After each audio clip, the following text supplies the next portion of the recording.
प्रभु जी मुझे चरणों का रख लो सेवादार। प्रभु जी मुझे चरणों का रख लो सेवादार। प्रभु जी मुझे चरणों का रख लो सेवादार। प्रभु जी मुझे चरणों का रख लो सेवादार। प्रभु जी मुझे चरणों का रख लो सेवादार। प्रभु जी मुझे चरणों का रख लो सेवादार। प्रभु जी मुझे चरणों का रख लो सेवादार। प्रभु जी मुझे चरणों का रख लो सेवादार। प्रभु जी मुझे चरणों का रख लो सेवादार।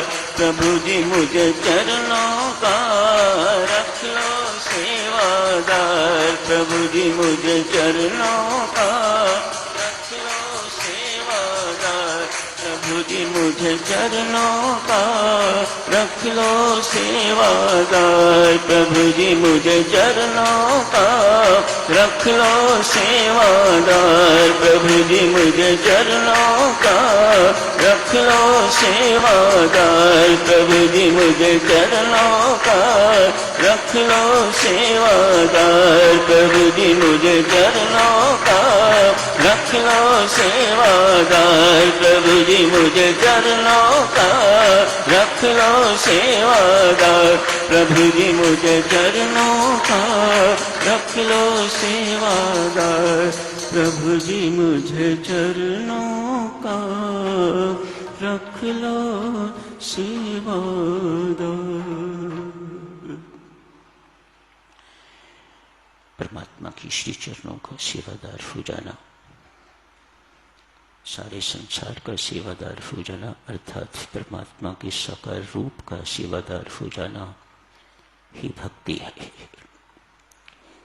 गीताचार्य भगवान श्री कृष्ण ने आज भक्ति योग नामक 12वें अध्याय का वर्णन किया है। 18 अध्यायों में से साधक 2 अध्याय सबसे छोटे हैं, एक 12वां और एक 15वां, दोनों 20-20 श्लोकों के अध्याय हैं।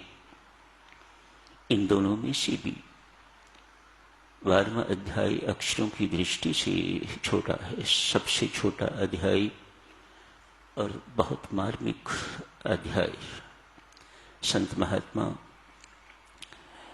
व्याख्याकार ठोक विजा की कहते हैं, जो इस अध्याय में वर्णन किया गया है, जो साधक अपने जीवन में आंशिक रूप से भी उसे उतार लेता है तो उसका उद्धार होके रहेगा। बहुत महत्वपूर्ण अध्याय 12वां अध्याय। अनन्य भक्ति के लक्षण वर्णन किए हैं। क्या चिन्ह अनन्य भक्त के अंदर आ जाते हैं, कैसा भक्त मुझे प्रिय है, घोषणा करते हैं। जिस जिसमें ऐसे ऐसे गुण आ जाते हैं वह भक्त मुझे प्रिय है। भगवान बता रहे हैं, मेरा प्यारा बनना चाहते हो तो ये सद्गुण आपके अंदर आने चाहिए। शत्रु एवं मित्र के प्रति एक जैसी सद्भावना क्या कमाल का गुण है। मानो कोई शत्रु सामने दिखाई ही नहीं देता, सब परमात्मा ही परमात्मा दिखाई देते हैं। नीचे की बात करो तो परमात्मा के बंदे, वास्तविक बात करो, सत्य की बात करो तो सब परमात्मा ही परमात्मा दिखाई देता है। इससे पिछले अध्याय में ही साधक 11वें अध्याय में भगवान ने विराट रूप के माध्यम से यही स्पष्ट किया है, संसार मेरे से भिन्न नहीं है, मैं ही संसार का रूप धारण किए हुए हूं। जैसे भगवान श्री कृष्ण साकार रूप भगवान श्री राम साकार रूप, नारायण साकार रूप, भगवान शिव साकार रूप, ऐसे ही संसार भी परमात्मा का साकार रूप है। ये बहुत उच्च बात है साधुजनों।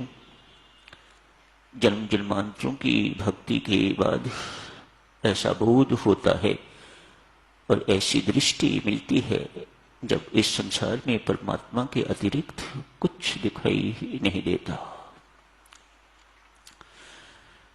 मुझ में राम, तुझ में राम, सब में राम समाया है, फिर ना जाने किस मूर्ख ने लड़ना हमें सिखाया है। ऐसी बुद्धि हो जाती है, ऐसी दृष्टि हो जाती है। ये भक्ति का ही कमाल है। मन के शुद्धिकरण का अचूक साधन भक्ति। आज उसी भक्ति का भगवान ने वर्णन किया है।